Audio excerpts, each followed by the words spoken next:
Was that difficult to, like, did you find yourself falling into the same sort of prose style from book one and then had to, like, readjust? Or was it easier to kind of come out that way? Or?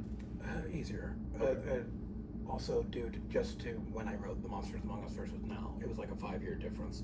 As you know, as an author, your voice, your style grows with you. Mm-hmm. So it might change, and it did. This is a lot more deep contemplative and reflective because it needed to be, and I was also in a contemplative and reflective time in my life when I wrote this. Yeah.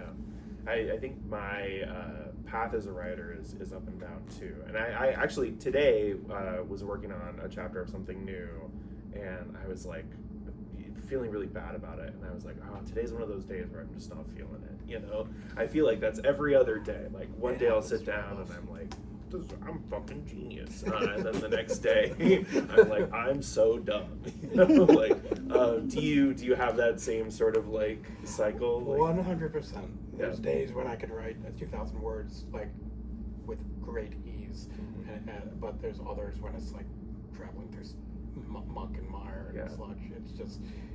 It's part of the process. You're not always gonna have good days. So yeah, how do you, like, what's the coping mechanism for that? Because that, for me, like, even just today was like, this is just the day, you know, you're gonna feel better tomorrow. Just kind of get through what you want to do today, and then, you know, I do my best to have that mindset. It's hard though. Yes, right? yes, sometimes I get down, and thankfully I have my amazing fiance to help me through that. But